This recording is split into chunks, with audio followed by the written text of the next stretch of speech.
Today's daf is daf Samaches. So in our Mishnah, we're talking about magic, and in our Mishnah, and the last thing we talked about magic is that we said that if somebody does magic, it's awesome ma'atayda, but if you're oiches as anayim, then it's not awesome ma'atayda. Rabbi Kiva that comes along and says the name of Yeshua. You can have two people who are gathering cucumbers in a field. One of them does a mamash kishiv. It wasn't there, and they created it, so you chayiv. And the other one, they're a slay in the hand. You look like they just get paired, and therefore you are pater. So Rabbi Kiva said, "Name Rabbi Yeshua." And the question is, we know Rabbi Kiva learned all of these things from Rabbi Lezer ben Hurkon, not from Rabbi Yeshua, and we're going to learn this long brisa to prove our question. So you know that's the top of the page. Rabbi Akiva, Rabbi Yeshua, Rabbi Kiva learned it from Rabbi Yeshua. But Tanya, we learned Rabbi Lezer was sick. Now remember, Rabbi Lezer was put into Cherem because of the incident that happened by Mitzvah Daf Nutes. We had a discussion about it. This oven that there's called Tanashal Akinoi. No, but the reason why they put him in Chenim is because Tanashal Akinoi, he maintained his opinion despite the fact that all the Chachamim said differently than him. So eventually he brought all these different proofs to find out B'Shua said title of B'Shemaimi, and they put him in Chenim for not relenting. So he was in Chenim for the last few years of his life. Kishachar Rabbi Lezer, he's now very sick. They came in to pay him a visit. It was the last days. He was sitting there in his little canopy there. And they were sitting in his room. The machlek is whether this room and his family were in the same room or a different room, whatever. That day, it was Friday. The Nichnas Hurkanas Benoy, and Hurkanas came in, his son, Lachleis Tefillah, to remove his tefillin. Now, from our wording, the Gemara sounds like he was taking over Rabbi Lezer ben Hurkanas tefillin, not his own. And this is my cutting one asked a question whether someone is put into Chedim is allowed to wear tefillin or not to someone in Nidui, and everyone all the show want to know why don't they bring it out from the Gemara right here? Rabbi Lezer ben Hurkanas wore tefillin. So Rashi in Beis says that in fact Hurkanas was taking off his own tefillin, not his father's tefillin. And exactly, and that is a problem. So why would Hurkanas go into Rabbi Lezer's room to take off his own tefillin when you stay in his own place wherever he was davening? Rashi here says that Hurkanas was taking off his father's tefillin, and maybe he can make it either, but because it's a suffix in the halacha, he was mach when he put on tefillin, and maybe without a bracha, we don't know. God boy, his father got upset with him. Why take off my tefillin? This is right before Shabbos. The Yotzim and Zifi went out embarrassed. Hurkanas turned to his friends. So obviously, even though we don't have in the Gemara much from Hurkanas, other than a few stories like this, it's called Chavedim. So obviously, Rabbi Kiva and Rabbi Yeshua and all of them were his Chavedim. I think it got all confused now. He's in stages like dementia. He's all confused. He's screaming, "I'm taking a tefillin." He had to take a tefillin before Shabbos. Hurkanas heard him. And he screamed out, "Data, my son's mine, but Daita Shima, his mother, Nitifa." They're the ones who are confused. Now, how does mother get involved? He says, "Heyich manichin isa skila, but oiskin be isa shvus." We're okay. Now there's a big machlekes in the Rishonim. When we say Shabbos lav, we pass Shabbos lavs man tefillin. Does it mean that you don't have to wear tefillin or you're not allowed to wear tefillin? So Rashi, in a few places, says that you don't have to wear tefillin, and therefore we don't want you to wear tefillin on Shabbos. You might go carry it outside. And even though Hurkanas was very, very sick, he's not going anywhere. He's not, and not only that, he's dying. He's not going anywhere. For that, once you have Xeda, it's an argument. It's ubiquitous. We don't start making chilukim. That means it's not really usher. It's only in Isha the Rabbana, because it says it, but Ois can be Isha Shvus. What's Isha Shvus? Isha Shvus is taking off the tefillin. Why is it called an Isha Shvus? Because the whole thing is Isha Rabbana, you might wear it outside when you're walking in the street.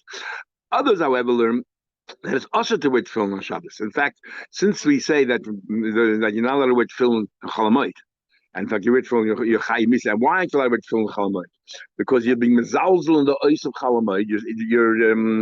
You're treating lightly the sign of Chalamoid, which says you don't have to wear tefillin. On Shabbos, the Ois of Shabbos is far stronger than the Ois of Chalamoid. And if you wear tefillin on Shabbos, your mama is being mezalzel the Ois. So it should be also. Others want to say lav dafka, because in Shulchan Aruch there's a state in the halacha between Hilchos Shabbos and Hilchos Tzom. So others want to say lav dafka because maybe since Chalamoid is a tenuous Ois, what's the ice? Is the machlekes b'chalav? Allowed to wear tefillin Shabbat. What's the ice? Is the ice the fact that you don't do malacha? Is the ice the fact that is it the negative that you now do malacha, or is the ice the positive, the kedusha? Because if the ice is the positive that it's kedusha, then chalamoid you're not allowed to wear tefillin because it's an ice just like Shabbos and Yom Tov. But if the ice is the negative, you now do malacha. You can do malacha I'm chalamayit, but these are you're allowed to do malachas, so therefore that ois doesn't exist. So because it's questionable what the ois is, so if you hold that there's an ois, you want to strengthen it. Right? So therefore you say that it's chai misay being mezalzel. But on Shabbos it's not disputed. Shabbos oisi beini beinecha. The Shabbos is an ois. So then if you wear tefillin, lav dafke being mezalzel the ois. One of the Rishonim writes that a person who's not frum, but doesn't wear tefillin during the week, doesn't wear tefillin at all, when he goes to Elam Emes, they're going to punish him. I can't remember who says this. They're going to punish him for not wearing tefillin. They're going to punish him for not wearing tefillin on Shabbos as well. The only reason, if you don't wear, somebody's not mechal Shabbos. So the only reason why you don't wear tefillin on Shabbos is because you have the ois of Shabbos. But since you don't have the ois of Shabbos because you're not keeping Shabbos, then why didn't you wear tefillin? So that's another just compound the isurim. Anyway, what the people when the folks do struggle with Rashi here, apart from that is Rashi says, "What's Isa Skila? Had lokas aner lighting candle. Why isn't your mother lighting candles first already?" And hatmanas chamin says, "When is hatmanas chamin means they taking the hot food and putting it away before Shabbos. What kind of Isa Skila is there? Is there that? And if he did it on Shabbos, it's only the rabbanon. We're scared that Shema yet minum beremetz. We're scared that he might, or the Rashi he might heat it up first and then put it in, or tell you later, you put it in the coal, you can heat it up." So therefore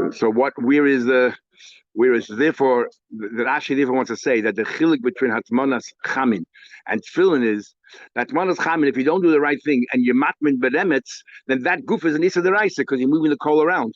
But when it comes to tefillin on Shabbos, even if you wore Shabbos in the Shasarabi, you're looking on Erevin, it's only the rabbanim because it's a levush, it's a garment, you're wearing it a clothes. So that's the chilik. That's what Rashi says. It's only a gzeda. Tefillin, not wearing on Shabbos, like Zayda, you might wear it in the street. And even if you do wear it in the street, it's only midrabanan because it's a levush, and that's why when you found a mitzvah tefillin, you're allowed to wear it to save the tefillin.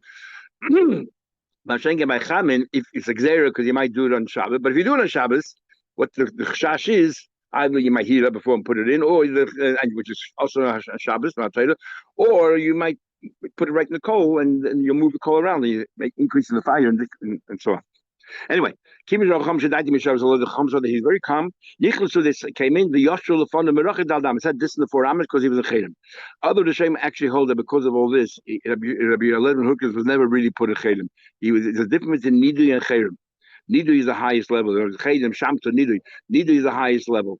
And with passions we say he was Nidui. But some of the Rishonim, because of this whole Gemara here, he wore tefillin. They came in they were in the same room. Must be he wasn't needy, he was merely chayim, and therefore something makes sense. Why'd you come now? I'm like, but I can't do Torah. Why'd you come till now? They lied. They don't want to say because you're a chayim, because out of covered for Rabbi Lezer and Hurkanis. So you see, there's another. We learned about see they allowed to lie. Your mom is allowed to lie in certain conditions. Here's another situation. They we learned because Dr. Shalom. Here it's because of covered. You're allowed to lie to give someone covered. They lied. Amalan to me, Ani. He said, I would be amazed if you guys will die a natural death. Now, what's my fate? You're worse than them. Now, why would Rabbi Akiva don't want to ask what's my fate? You want to know exactly how. Why would he be for everybody else? What do you want to know? We had a very interesting Gemara in a mission, actually, in Mishnah Brisa, in Psachim, in Kate Salem, where Rabbi Akiva and Rabbi Loza, the Rebbe Hookers had an argument about Shchita there, about Pesach. Shabbos only had a big argument, and Rabbi Lezer finally said to him, "Because you argue with me in Shchita, your life is going to end with Shchita." So, but the life of Shchita is 1, 2, 3. Now that Rabbi Lezer and Hookers are angry with them, they never came to learn Torah from him, and Rabbi Akiva now has a second. This is for them. It's one Aveda they did. They didn't come to learn Torah with him. He argued with Rabbi Lezer and Hookers. They got so angry with him, and now plus he didn't learn Torah. So maybe my fate will be different. He said, so what's going to be? He said, now because of this, you're going to, Shchita is not going to be good enough. They use it. Terrible. Anyway, but it doesn't mean he did it, just saying he's telling in the future. Not how Stezer Oisav, he took 2 of his arms, and he placed them on his heart. He said, Oilechem Stezer Oisav, woes to my 2 arms, Shehinke Shtei Sifeteda. They're like 2 Sifeteda, Sheniglolin, that rolled up. When you roll up a Sifeteda, you can't read what's inside. When I'm going to pass away, how are you going to know all the Torah that I'm a fountain of knowledge, and you guys did not come to take from me. How about Torah law madati? I learned so much Torah. How about Torah li madati? I taught so much Torah. How about Torah law madati? I learned so much Torah. But you want to compare after all the years I learned Torah from my Rebbes, you compare how much knowledge I have compared to my Rebbes.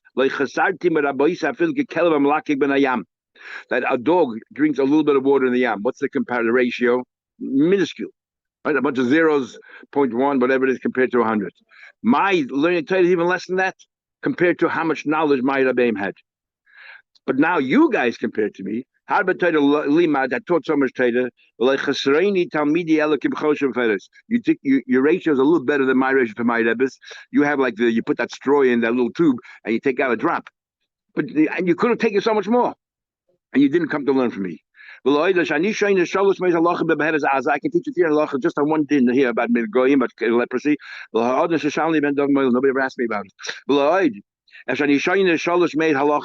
I can teach you 300 halachas. I'm going to say shloisha. I love you 3,000 halachas. Benatiyas kishuin regarding magic, regarding the din of planting. Exactly of cucumbers. Nobody asked me chutz ma'kiva ben Yosef. Hamachas once anibu mahalchin hayina were traveling the road. This obviously before he was put in chedim. And normally Rebbe lamdeini benatiyas kishuin. Teach me this thing here about natiyas kishuin. Some kind of magic. How can you tell? That was the word. How can you tell if it's magic or a chizas and so I said one word, and filled up with. I did magic, and it filled up with cucumbers. You taught me now about planting. How do you create a cucumber patch? Teach me how do you uproot.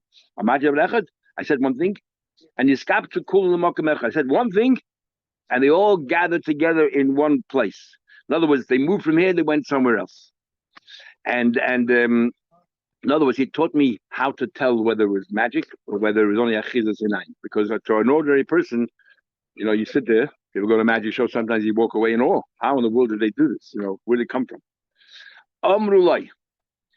Then they said to him, they asked him, Hakadur, the following things. Hakadur, the almost. Hakadur basically is a ball.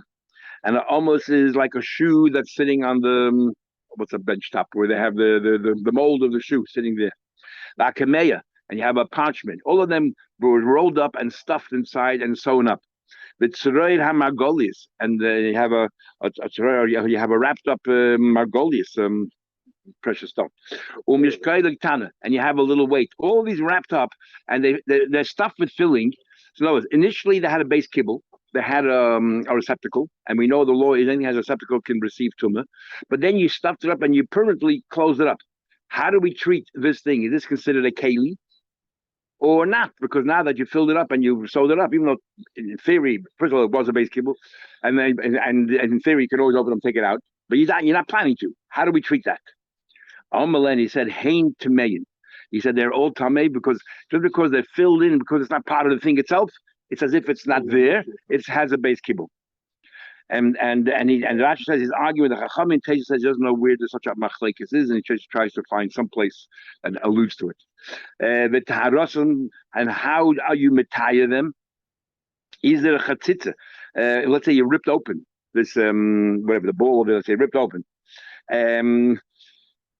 Is the milui, is that filling a chatzitza or not? And I say that it's not a chatzitza. I say that that is considered part of the thing, so it's no longer mekabel tumah.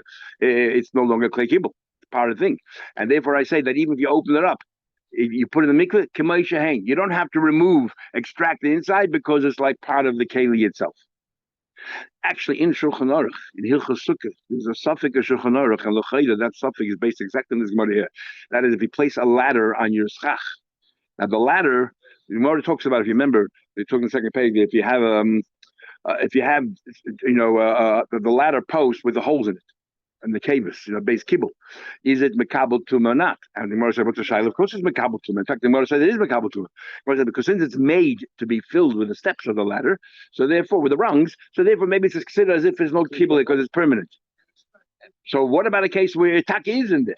You taka put the rungs there, you put a ladder there. So in Shulchan Aruch there's a suffix whether it's mekabel tumah or not. Do we treat it as a base kibble because first there's the sides, and then, or do we say no? And that's exactly the machlekes here, Rabbi Lezer and the Chachamim. And so some of the Chachamim say that's the suffix. Manul or shoes or gabiyamas mouth. So they asked him, what about a shoe? There's another machlekes. The shoe's ready. It's all finished. It's all done. Right? It should be a keli, but it's still sitting on there on that mold thing. Still sitting there on that on the workbench. It hasn't been taken off yet. How do we treat that? So he answered, you didn't finish the job. Even if it's all ready to go, it's not finished till you actually take it off that stand. So he's the last word he said, Tar, the Yotza Nishmasa B'Tana. That's the last word that he said. Same story, similar story that Abba in the 7th page about Mitzvah. The last word that he said was, the Abish was writing a Tar regarding Beheadis, which is first. Over here, the same thing. The last word he said was Tar. So Levin Huknes was a Kaddish with Tar. Can you imagine they put him in? I mean, just try to picture what's going on here. They put him in Chedim. He has a fountain of knowledge. Right. We don't know. Quite a while. Because you look how many halachas he could have taught them that didn't learn.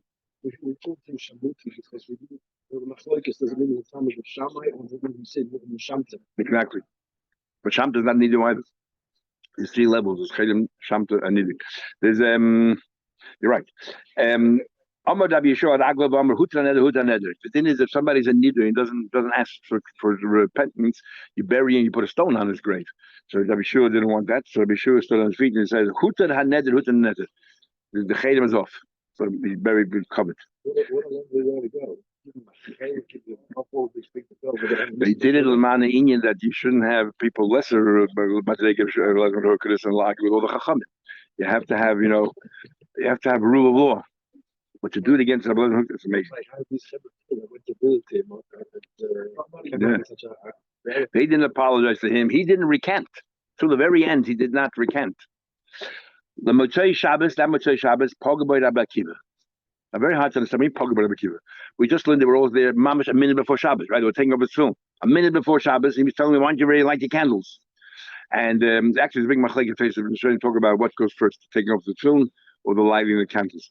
But because remember we looked in the second page of Shabbos, there were all the different shofars they blew and what the message was.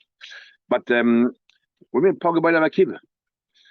So if you remember in the conversation before, after Rabbi Akiva, what happened to me, he said, then he said, I'm so upset because I had 3,000 halachas in Kishuyim, and nobody ever asked me except Akiva ben Yosef.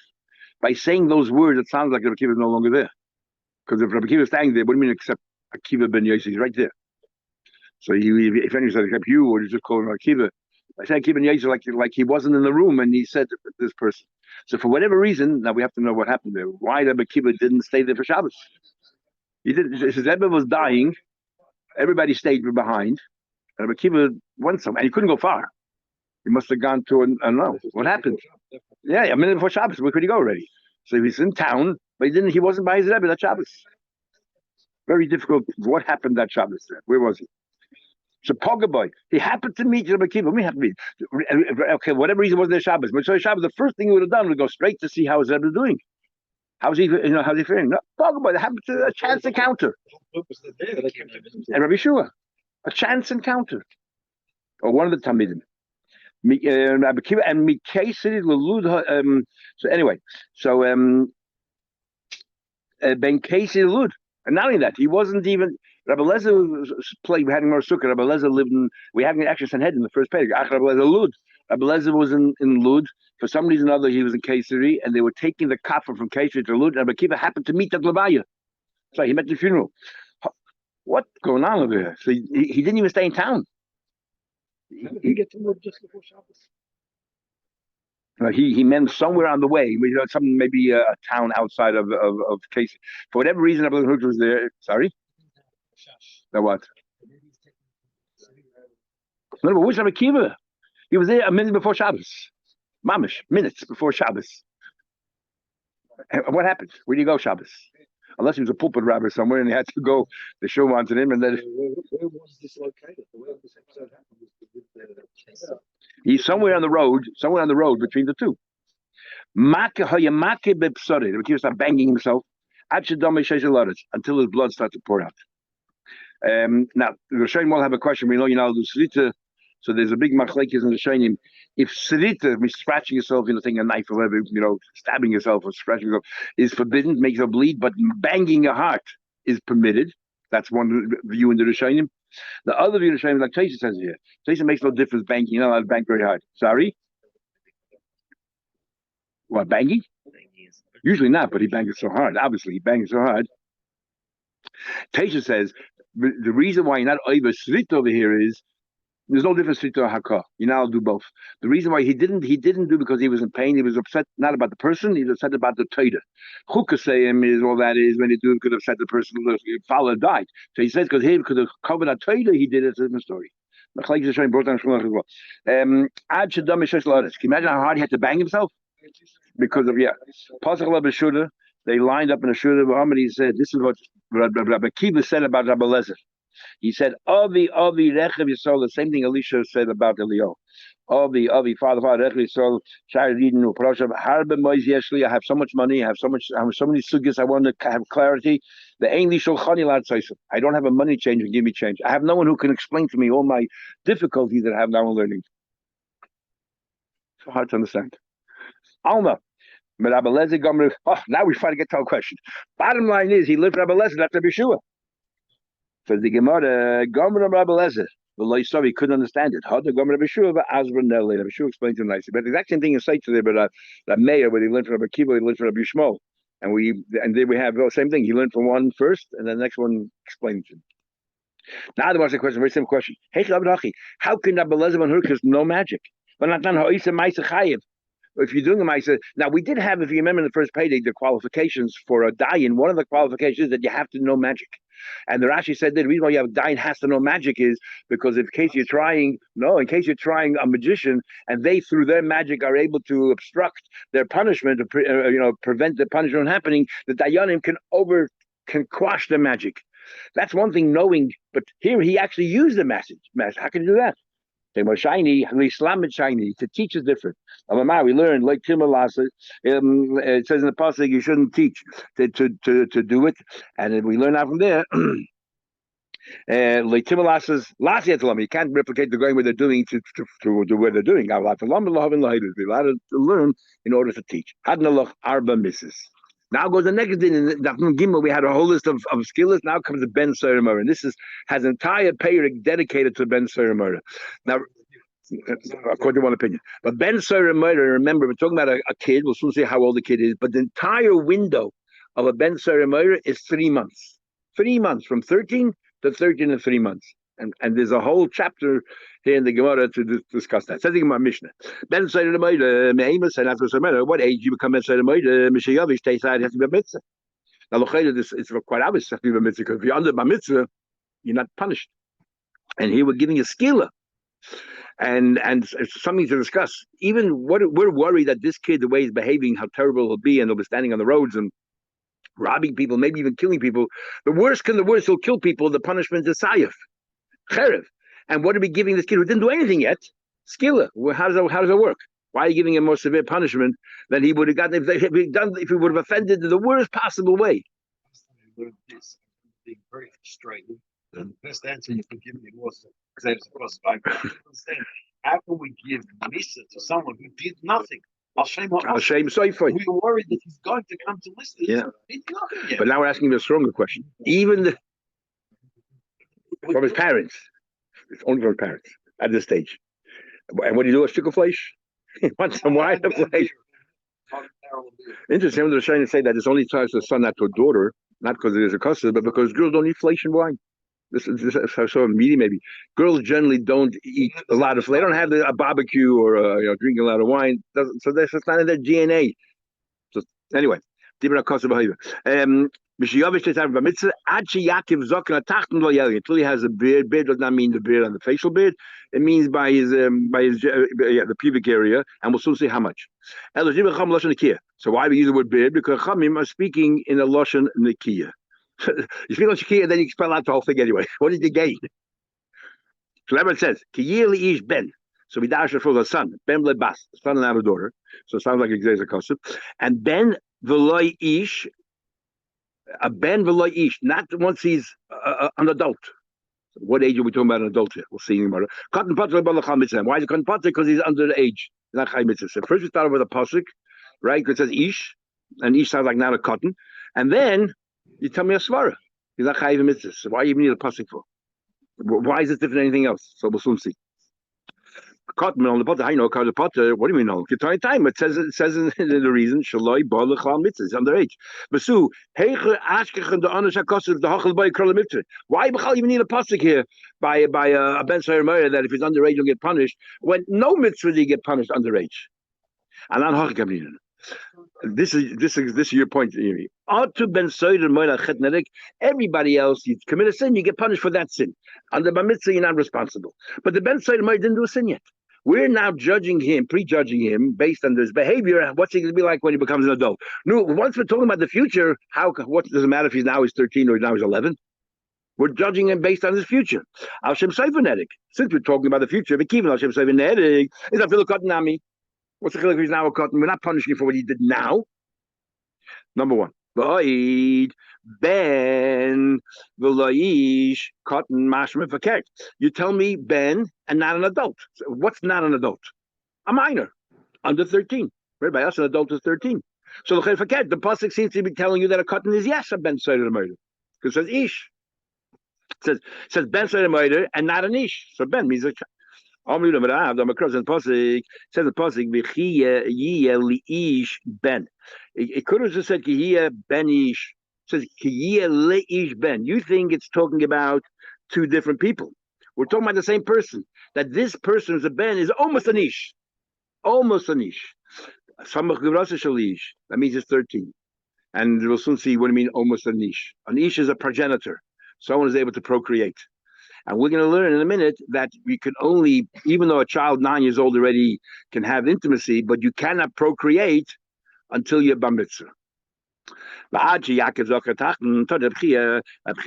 when we say zakotachn, you know how much we're talking about, and you have the bayim and you have the male member. Which part, one takes a lot longer to have more here than the other parts. So we're talking about a little crown, and of which area? We're talking about the first area with above the gid, the male member, which happens much sooner.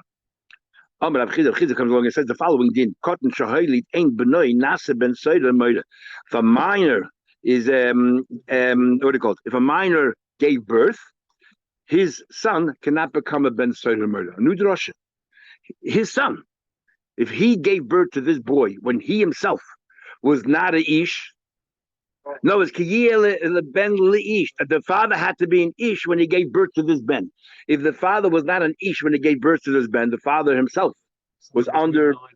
Yeah, exactly. So then that son cannot be a ben soda moida. No, 10 years later. So remember it says leish ben.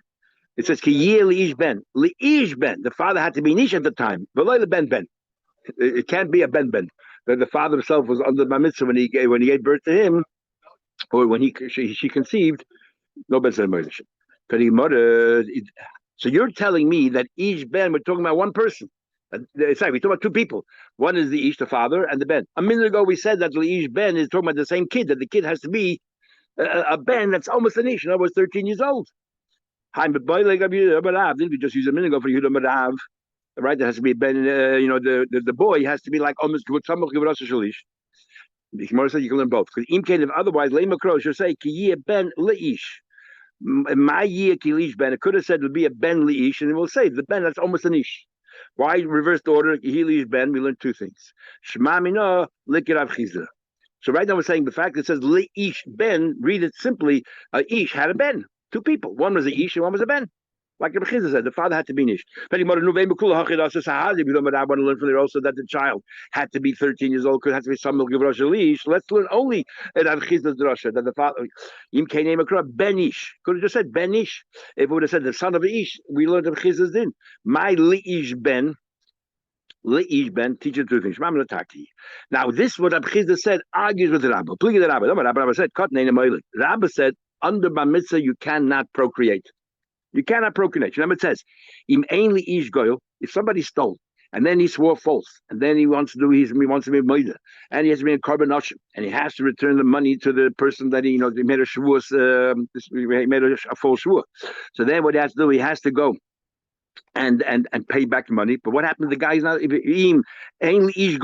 the person that you took the money from, because they gave you a loan, whatever it is, you took your money from, and you swore falsely, that you never gave you. Then you want to be moider, so you bring in carbon, but you had no one to give the money to. What do you do with the money? So then we say you give it to the kohen. You mainly eat goyel. Now the question is, how can they eat not have a relative? Fifth, 12th, we all come from Abraham Avinu. We all come from this. So we somewhere along the line, where unless the entire Jewish nation disappears, is it possible? Oh, we're talking about you stole from a ger, and the ger has no family and doesn't have any children. So ain't a girl. He doesn't know who you give it to. Ish. If he's over bar mitzvah, then you have to see whether maybe he married somebody and maybe he had a kid somewhere.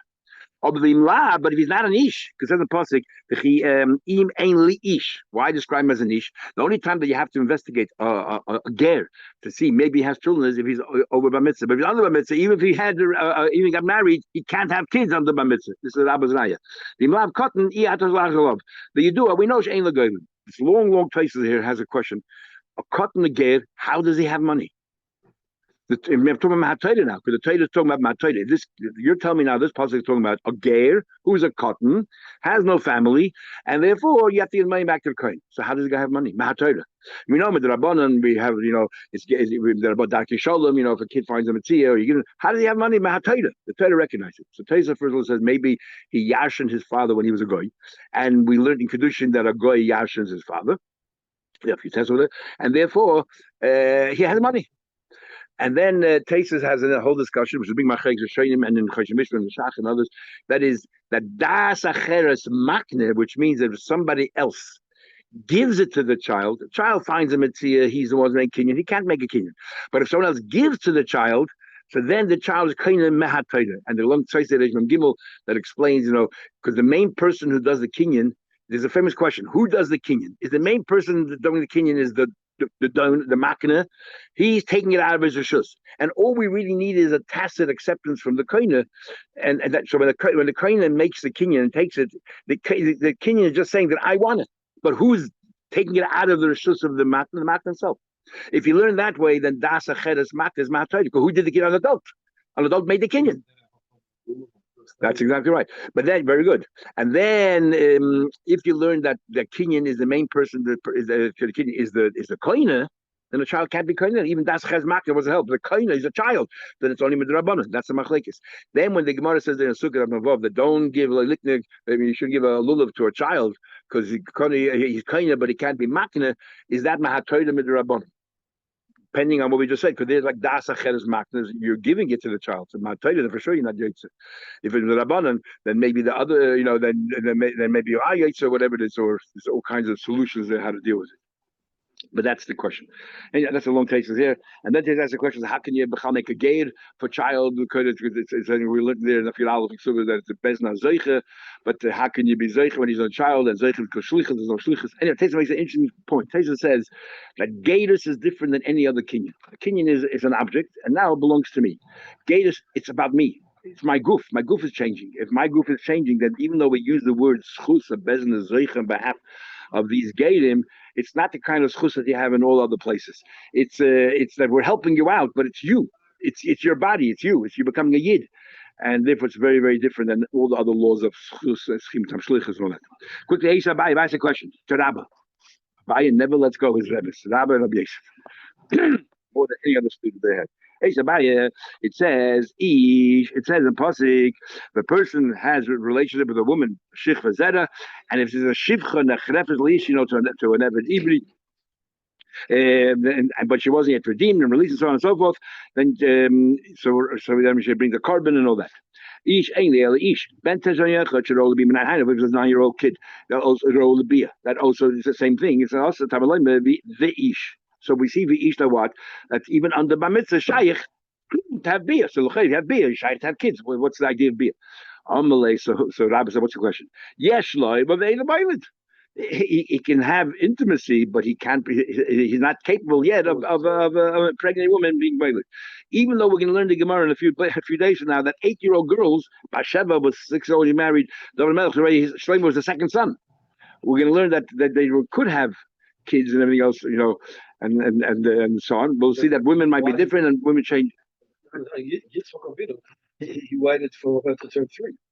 No. It was 13. She was 3 already. So then why did he wait so long? He could have waited only 5 years till she was 8. But he wanted a mature woman.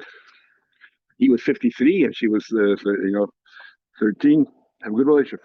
Just like tvua. If it's not a third ripe and you take the seeds from that tvua and you try to replant it, nothing's going to happen. Nothing's going to happen because it's not yet ripe. Just quickly, the Chizkiah learns the chiyazid ish. It says in the pasuk that if a person tries to kill someone, they use the word yazid instead of he's a rush, ambush, whatever. It says yazid. Yazid also means to cook, like by Yaakov with Esav. So and then you got to take away from the kill him. The chiyazid is ish mazid umazria. A person, a ish. What's the word yazid? It's a strange word to use in other places to tell you that an ish, his semen can be mazria. It boils up and it could be mazria. Or then cousin mazria. A cotton cannot be mazria and mazria. It could the pasuk actually could have said the chiyashia. Why say the word chiyazid? To dash and elsewhere that a person, an only an ish, is his what it could be zareik, he can impregnate. What do you find the word yozid means boiling? The high maize elisha the beshulahu. That maize means cooking. The chsisa by yozid Yaakov nozid. We find that Yaakov did that. A few more minutes, just finish the sugya. Yeah, okay. Just 2 minutes. Tani Rabbi Shmuel asks a question. Tani Rabbi Shmuel says, it says in pasuk, if a person will have a ben side of the moiler, list his parents, and so on. Then, so he dashes ben v'loy of. Only if he's a son, but not if he's already a father. What do you mean not already a father? Hey, what are you talking about? He impregnated the woman. After you're telling me, according to Rabbi, that you cannot impregnate anybody before you're bar mitzvah. So he must have impregnated this woman after bar mitzvah. And then he's a father because he has a child. That means 9 months later. Well, Oilid and what happened? The child must have been born 9 months later. And you're telling me, Mekame the luck of Zakah. The Mishnah says that when the window of the Ben Sarimar is until the hair and the puberty surrounds the kid. In other words, 9 months is a minimum. No, but the window of a Ben Sarimar is much greater than 9 months. But you could impregnate a woman as soon as you become a mitzvah. 9 months later, the kid is born, and you're still a Ben Sarimar. Is that the window of Ben Sarimar? And then later, tomorrow we'll see what Kruspadoi gets it from. Sorry? Kruspadin means tzitzis, doesn't it? Tzitzis. Yeah, I think the word Kruspadin means tzitzis. It's a targum. Uses that word for tzitzis. Okay, could it? Remember? We had Valus. He says clearly that the entire window, and we'll see is only 3 months. So how is it possible unless he impregnated the woman before he was 13 years old? Is that the Kasha Rabba?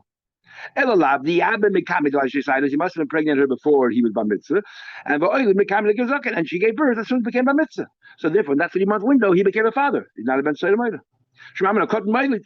A child can sire children. Rabba could be correct. He impregnated her after 13 years old. So what do you mean, ben lo'ish?